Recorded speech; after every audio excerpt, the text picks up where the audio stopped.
मित्रों नमस्कार। Parameter of law के इस चैनल में मैं आपका मित्र रिटायर्ड जज अशोक शर्मा आपका हार्दिक अभिनंदन करता हूं।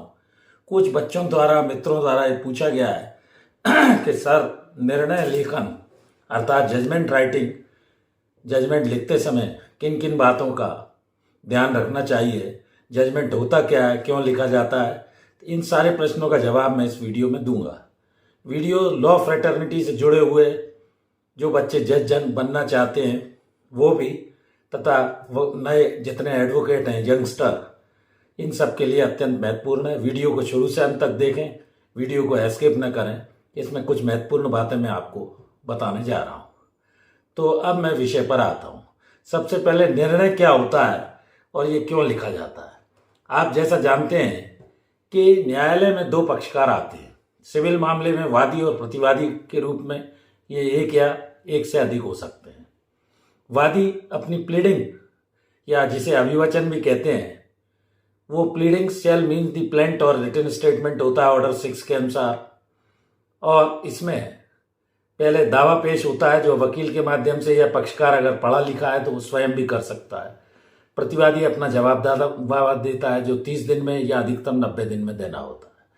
दोनों में प्लीडिंग्स होंगी। वादी अपने प्लीडिंग्स को लिखेगा दावे के रूप में, प्रतिवादी अपने प्लीडिंग को जवाब दावे के रूप में देगा। जवाब दावे में या तो स्पेसिफिक डिनाइल होगा या एडमिशन भी हो सकता है। इन दोनों के आधार पर न्यायाधीश इश्यूज बनाते हैं। इश्यूज पर ही पॉइंट ऑफ डिटर्मिनेशन फिर एविडेंस आता है और उसका एप्रिसिएशन ऑफ एविडेंस न्यायाधीश करते हैं। मैंने इन विषयों पर अपने प्लेलिस्ट में इस चैनल के कुछ विषय डाले हुए हैं, उन पर वीडियोस बनाए हुए हैं, आप उन्हें भी देख सकते हैं जिससे आपकी जानकारी बढ़ेगी। अब विषय पर आता हूं। तो जजमेंट राइटिंग या निर्णय जो लेखन है, ये ऑल ऑफ यू जो भी चूजन एज ए जज की परीक्षा देने जा रहे हैं, व्हाट इज जुडिशियल इथिक्स क्या है, फंक्शन क्या है जज के, इस बारे में भी मैंने वीडियो बनाया हुआ है, आप उसे भी देख सकते हैं, आपकी जानकारी बढ़ेगी।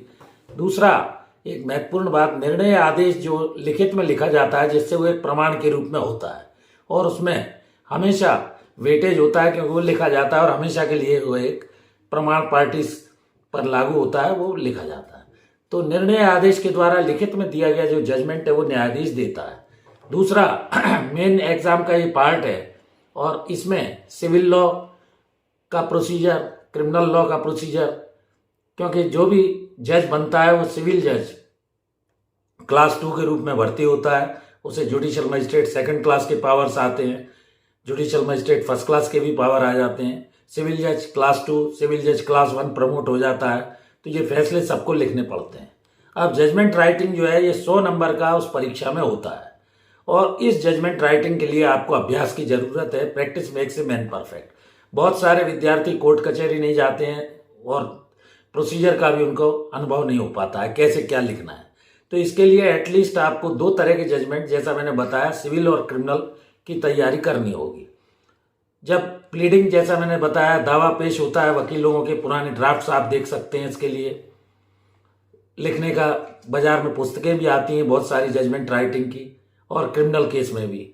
तो इसमें आप never taught judgement writing, how to prepare a judgement, कैसे आप लिखेंगे, इसके लिए स्टडी आपको करनी पड़ेगी। बड़ा विषय है, बारीक मुद्दे होते हैं इसमें, और इसमें विद्यार्थियों को चूंकि कोई प्रैक्टिकल ट्रेनिंग नहीं होती है, चाहे वो मूट कोर्ट वगैरह क्लासेस के साथ होते हैं, इसको जानना चाहिए। How to write the civil and criminal judgement, कैसे आप लिखेंगे, इस बारे में आपको जानकारी होना चाहिए। तो कम से कम 10-10 तरह के आप जजमेंट सिविल और क्रिमिनल के बुक्स से पढ़ सकते हैं। पुराने किसी, अगर आप वकील के साथ काम कर रहे हैं तो उनके जो डिसाइडेड केस हैं उन्हें निकाल कर भी उनको आप पढ़ सकते हैं, चाहे वो परीक्षार्थी हिंदी माध्यम से हो या अंग्रेजी माध्यम से। What is all in judgement writing, तो ये जजमेंट राइटिंग में क्या होता है। जजमेंट राइटिंग जो है वो उतना इंपॉर्टेंट विषय ही है क्योंकि अंत में न्यायाधीश फैसले को लिखते हैं, वो लिखित में होता है। क्रोनोलॉजिकल थिंग्स जो है इसमें, ये आपको मालूम होना चाहिए। क्रोनोलॉजिकल ऑर्डर यानी जो क्रम शुरू होता है जजमेंट लिखने का वो कहाँ से होता है। जैसे सबसे ऊपर न्यायालय का नाम रहता है, सिविल जजमेंट लिख रहे हैं तो न्यायालय का नाम होगा, क्रिमिनल जजमेंट लिख रहे हैं तो न्यायालय का नाम होगा। तो कैसे आप कंसीडर करेंगे व्हाट इज जजमेंट, ये आपको पहले पता होना चाहिए। लॉजिकल, मैंने जैसा बताया, लॉजिकली जजमेंट लिखने का कार्य यही है कि वो लिखित में एक प्रमाण के रूप में होता है, जिनमें दोनों पार्टीज की प्लीडिंग रहती है सिविल केस में।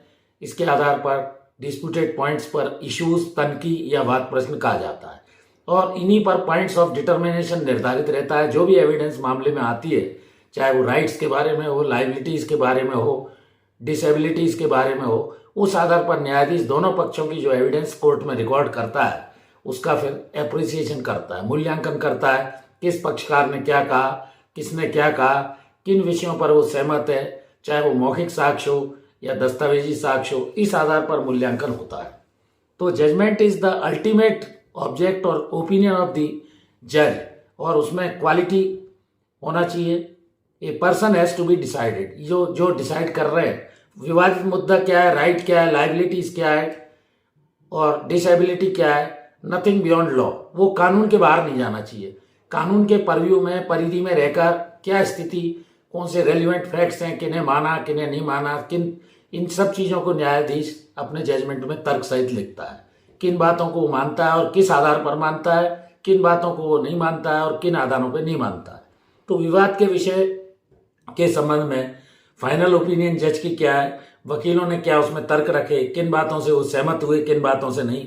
तो राइट्स, लाइबिलिटी और डिसेबिलिटी ये सिविल केसेस में है, और क्रिमिनल केस में पनिशमेंट के लिए जो भी एविडेंस आई है, वो ऑफेंस क्या है, उस ऑफेंस के बारे में जो भी अपराध विवरण बने हैं या चार्जेस लगाए गए हैं, उसके आधार पर एप्रिसिएशन ऑफ एविडेंस होता है। ये कोई जज कभी भी छोटा या बड़ा नहीं होता है। जैसे मैंने बताया, सिविल जज बनेगा, उसको जुडिशियल मजिस्ट्रेट सेकंड क्लास के पावर क्रिमिनल केस में रहते हैं। उसके बाद सिविल जज क्लास 1 हो जाता है, जुडिशियल मजिस्ट्रेट फर्स्ट क्लास हो जाता है प्रमोशन होके। अलग अलग इनके सब अधिकार क्षेत्र बटे रहते हैं, जिसकी व्याख्या सिविल प्रोसीजर कोड में सिविल केसेस के लिए पूरा प्रोसीजर निर्धारित है, और क्रिमिनल केस में क्रिमिनल प्रोसीजर कोड के अंदर निर्धारित है।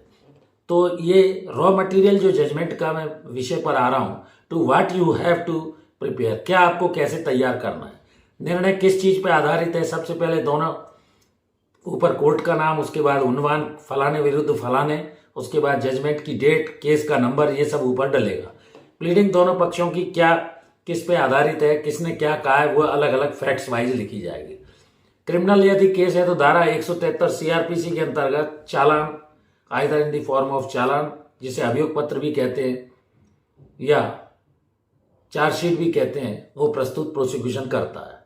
तो उसके अंदर भी ऐसी स्थिति रहती है, किन किन डॉक्यूमेंट्स के आधार पर वो चालान पेश किया गया है, क्या क्या एविडेंस है, सारी चीज उसमें लगेगी। फरियादी के क्या बयान है, आई विटनेसेस की क्या बयान है, नक्शा मौका है। इसके अलावा प्रोसिक्यूशन के जो फरियादी है उसने क्या बयान दिया, आई विटनेसेस क्या है, जब्ती क्या है, नक्शा के क्या गवाह कह रहे हैं, उसके आधार पर चालान पेश होता है। सारी लिस्ट उसके साथ रहती है। सिविल केस में जो बर्डन है वो सिविल केस के अंदर वादी प्लेंटिफ पर रहता है कि वो किन आधारों पर अपने अधिकार की, लायबिलिटी की या डिसेबिलिटी की मांग करना है, उसे सिद्ध करना होता है। तो what are the disputed points, issues क्या है, उसी आधार पर पॉइंट्स ऑफ डिटर्मिनेशन होता है, और has to be seen in the eye of law. कानूनी मुद्दों के आधार पर उसका विश्लेषण किया जाता है। Evidence produce by both the parties का विश्लेषण न्यायाधीश करते हैं इस जजमेंट में। फिजिकल स्ट्रक्चर क्या था, रीजनिंग पार्ट भी आता है। रीजनिंग पार्ट में कारण, किन कारणों पर न्यायाधीश विश्वास कर रहा है, किन कारणों पर विश्वास नहीं कर रहे हैं, किस चीज के लिए क्या तर्क आया है, उसको भी डिस्कस न्यायाधीश इस जजमेंट में करते हैं। अनलेस द जजमेंट और ऑर्डर जो भी लिखा जा रहा है वो किन आधारों पर है, सही है गलत है, इसका विश्लेषण फिर पार्टीज भी करती हैं और अपीलेट कोर्ट ऊपर भी करता है। A judgement is the final statement of a जज, law applicable in the case, evidence adduced in the matter, appreciation of evidence. तो पक्षकार को न्यायालय के समक्ष जो भी आया है उसके राइट्स, लायबिलिटी, डिसेबिलिटीज को निर्धारित करने के लिए एक प्रक्रिया बनी हुई है। सिविल केसेस में सिविल प्रोसीजर कोड 1908 तथा क्रिमिनल प्रोसीजर कोड में सीआरपीसी दंड प्रक्रिया संहिता 1973 में प्रावधानित जो भी प्रावधान बताए गए उसके आधार पर कोर्ट की प्रक्रिया चलती है। वकीलों के तर्क कैसे क्या आए, उसके आधार पर जो भी बातें उनके द्वारा उठाई गई, न्यायाधीश ने उस पर दोनों पक्षों को सुना, कंसिडर किया और क्या पाया, ये भी लिखना होता है जजमेंट में। और अपीलेट कोर्ट जब आप कोई जजमेंट या निर्णय पारित कर देते हैं after appreciation of evidence of both the parties, किस कंक्लूजन पर आप पहुंचे उसमें निर्णय में लिखा जाता है कि पक्षकारों के सारे साक्ष्यों का मूल्यांकन करने के पश्चात वादी अगर अपने मामले में सफल हुआ है तो वैसा लिखा जाएगा, और अगर वादी अपने मामले को सफल नहीं हो पाया तो वादी का दावा खारिज कर दिया जाएगा। अभियोजन भी क्रिमिनल केसेस में ये बताता है, और अभियोजन पर ये बर्डन होता है, the burden is on the prosecution to prove his case beyond all reasonable doubt. अभियोजन को संदेह से परे जो भी आरोप लगाए गए अपना मामला न्यायालय के समक्ष अभियुक्त के विरुद्ध सिद्ध करना होता है, अन्यथा उसे बेनिफिट ऑफ डाउट मिलेगा, या मामला सिद्ध हो गया है तो कन्विक्शन होगा। ये सारी बातें हैं। तो अपीलेट कोर्ट जो है सभी जो भी निर्णय उनके समक्ष आते हैं वो निर्णय पर, आदेश पर विचार करता है, किन आधारों पर अपील में चुनौती दी गई, रिवीजन में दी गई, subject to challenge trial court ने क्या लिखा है, दोनों पक्षों को सुनने के बाद अपील में निर्णय देते हैं। तो तथ्य और विधि सम्मत होना चाहिए। ये जो जजमेंट लिखा जा रहा है सुसंगत विधि से, रेलिवेंट जो लॉ है वो एप्लीकेबल क्या है, तर्क युक्ति उठाए कि नहीं, न्याय संगत फैसला लिखा गया कि नहीं, justice should not only be done but it should appear to have been done. तो just decision according to law होना चाहिए। तो मैंने ये थोड़ा सा आपको निर्णय लेखन के बारे में बताने का इस वीडियो में प्रयास किया।